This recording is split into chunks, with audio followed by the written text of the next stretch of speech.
ফেনীর শহীদ যুবদল নেতা মোহাম্মদ হারুনুর রশিদের পরিবারের জন্য নতুন বাড়ি নির্মাণের উদ্যোগ নেওয়া হয়েছে।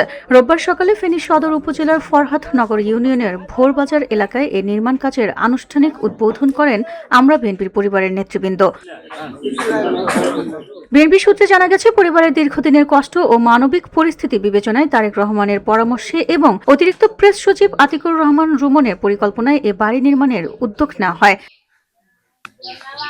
আমরা বিএনপি পরিবারের উপদেষ্টা আবুল কাশেমের নেতৃত্বে এবং সদস্য সচিব কৃষিবিদ মোকসেদুল মোমিন মিথুনের উপস্থিতিতে একটি প্রতিনিধি দল এ কাজের শুভ সূচনা করেন। নিহত হারুনের পরিবার জানায়, দীর্ঘদিন ধরে তারা চরম কষ্টে জীবনযাপন করছিলেন। আমরা বিএনপির পরিবার শুরু থেকেই তাদের পাশে ছিল এবং এবার তাদের জন্য মাথা গোঁজার স্থায়ী আশ্রয়ের ব্যবস্থা করেছে। হারুনের ছেলে বলেন, আমার বাবাকে অন্যায়ভাবে হত্যা করা হয়েছে, আমরা সুষ্ঠু তদন্তের মাধ্যমে বিচার চাই। তার মেয়ে বলেন, বাবার মৃত্যুর পর আমরা অসহায় হয়ে পড়েছিলাম, বিএনপি পরিবার আমাদের পাশে দাঁড়িয়েছে, তারেক রহমান আমাদের থাকার ব্যবস্থা করে দিয়েছে, এজন্য আমরা কৃতজ্ঞ। আমার আব্বু 2013 সালের 4 ডিসেম্বর ফেনী রামপুরে মারা গিয়েছে, পুলিশের গুলিতে মারা গিয়েছে। আমার বাবার নিরপরাধ ছিল, আমার বাবাকে অনেক মানুষ মিলে খুন করেছে, আমি খুনের বিচার চাই। আমি শহীদ হারুনের বড় মেয়ে। আমার আব্বু 2013 সালে পুলিশের গুলিতে আন্দোলনে গিয়ে শহীদ হয়েছে।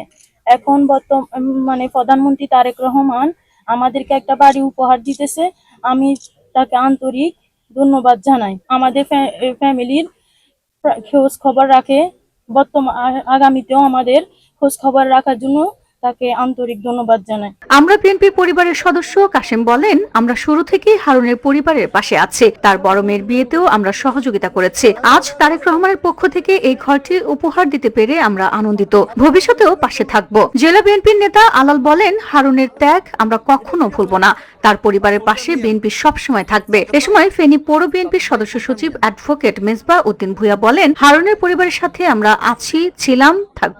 আজকে 13 বছর হয়ে গেছে তার হত্যাকাণ্ডে। 13 বছর পরেও, এক যুগ পরেও আমরা তার বাড়িতে এসেছি। আমাদের দলের সর্বোচ্চ পর্যায় থেকে আমাদের প্রধানমন্ত্রী তার বাড়ির খোঁজখবর নিয়েছে, তার ঘর করে দিয়েছে। আমরা আমাদের এই দল এবং হারুনের পরিবারের শেষ সদস্য পর্যন্ত আমৃত্যু আমাদের এই দল তাদের পাশে থাকবে এবং আমরা আমাদের দল তাদের কাছে আমরা দায়বদ্ধ, একজন শহীদের পরিবারের কাছে আমরা দায়বদ্ধ। উদ্বোধনকালে প্রতিনিধি দলটি শহীদ হারুনের পরিবারের কাছে তারেক রহমানের সহমর্মিতার বার্তা পৌঁছে দেন। এ সময় আবুল কাশেম বলেন, শহীদদের আত্মত্যাগ কখনোই বৃথা যায় না।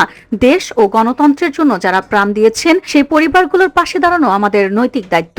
অনুষ্ঠানে আরো উপস্থিত ছিলেন আমরা বিএনপি পরিবারের সদস্য মাসুদ রানা লিটন, ছাত্র কেন্দ্রীয় সংসদের যুগ্ম সাধারণ সম্পাদক হুসাইন নাহিয়ান সজীব এবং ঢাকা কলেজ ছাত্রদল নেতা আব্দুল্লাহ আল মিসবা। স্থানীয় নেতাদের মধ্যে উপস্থিত ছিলেন ফেনী জেলা বিএনপির আহ্বায়ক শেখ ফরিদ বাহার, পৌর বিএনপির সদস্য সচিব মেজবা উদ্দিন ভূঁইয়া, ফরহাদনগর ইউনিয়ন বিএনপির আহ্বায়ক বেলায়েত হোসেন বাচ্চু ও সদস্য সচিব সৈয়দ জাহাঙ্গীর আলম সহ আরো অনেকে। এছাড়াও জেলা ও উপজেলা বিএনপি এবং এর অঙ্গ ও সহযোগী সংগঠনের বিভিন্ন পর্যায়ের নেতাকর্মীরা উপস্থিত ছিলেন। VOD Bangla news desk.